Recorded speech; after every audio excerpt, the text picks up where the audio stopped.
Interpreted, but it seems to be a somewhat of a praise of what China has done as opposed to the United States in Africa. But to use Kenya as an example, Kenya is in $60 billion of debt to China, and they have to reform their loan terms to China, and in doing so, they put themselves deeper and deeper into a debt trap.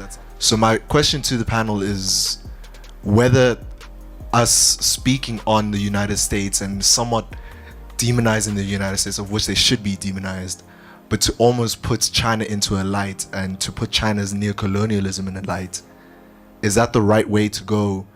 And are we not ignoring the lessons that we've learned from our colonialism and to lead into our neo-colonialism now with that we have with China? You know, when the Chinese come, whether it's the People's Bank of China or other financing institutions, they don't come with a structural adjustment policy. They say, here's investment, we want to build your airport, your train service, etc. They are coming with a different kind of agreement than the IMF. We are being told that China is developing a neo-colonial arrangement with us. Who is spearheading the anti-Chinese hysteria? Who? CNN? Voice of America? The British Broadcasting Corporation? The politicians in Western Europe? And so on. Have they ever looked after our interests? Have they ever been interested in liberating us from neo-colonialism? They are the neo-colonialists.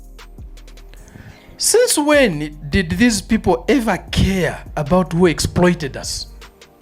Since when did they ever care about who humiliated us?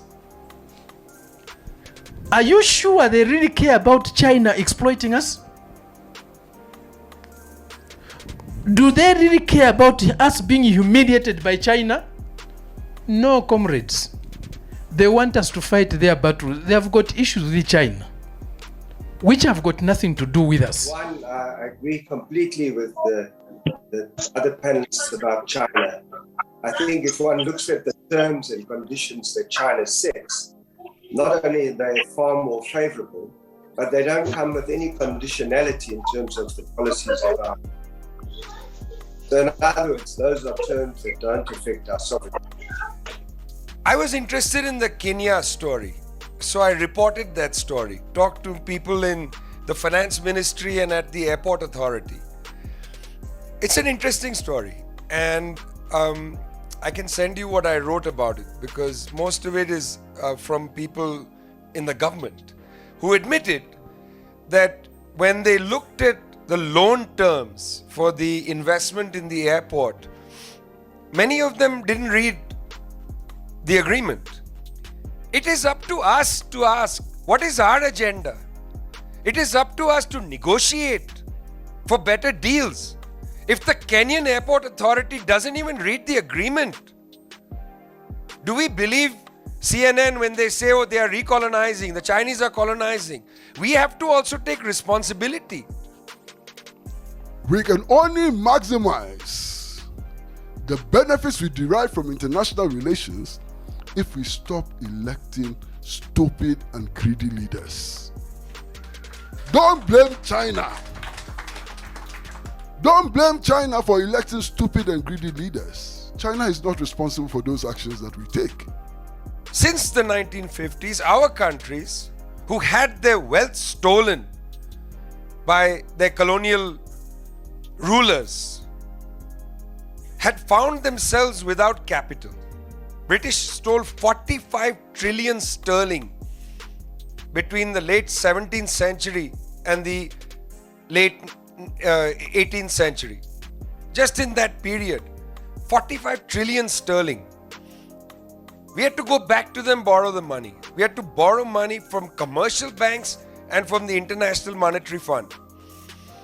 From the 1970s onwards, the International Monetary Fund started a program called structural adjustment, where they would come in and tell us, they would completely circumvent democracy and tell us what we should do in our own countries in order to get our own money now back as debt.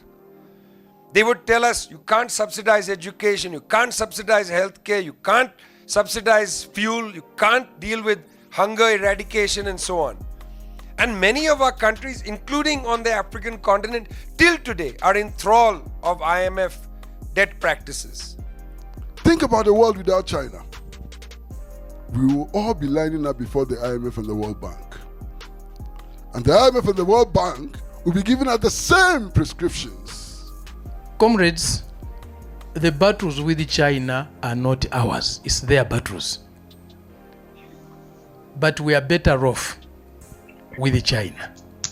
China has suffered the same humiliation we are suffering today. China went through that. They were colonized by Japan. They were humiliated by the Japanese. China fought for its liberation and they triumphed in 1949. And look what they have done. And look at how they are defending their sovereignty. If there is anything to learn, we can learn more from China. We should not fear to learn from China.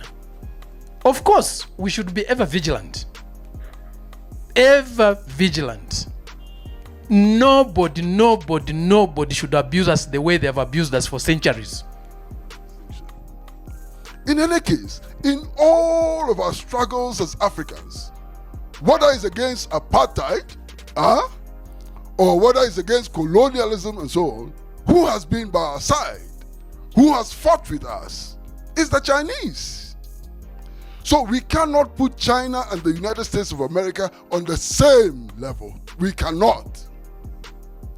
China is different from the Western countries.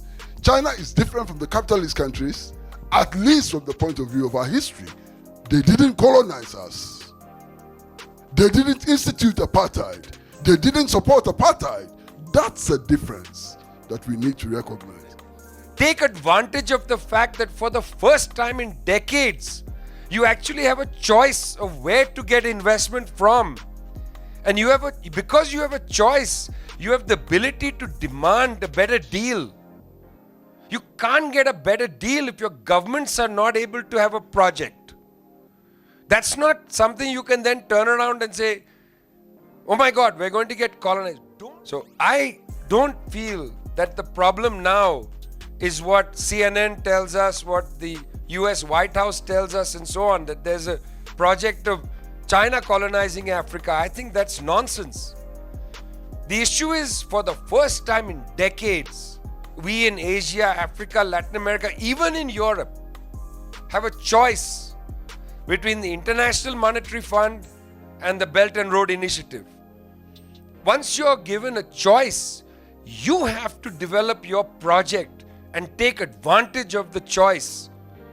Don't allow the choice to take advantage of you.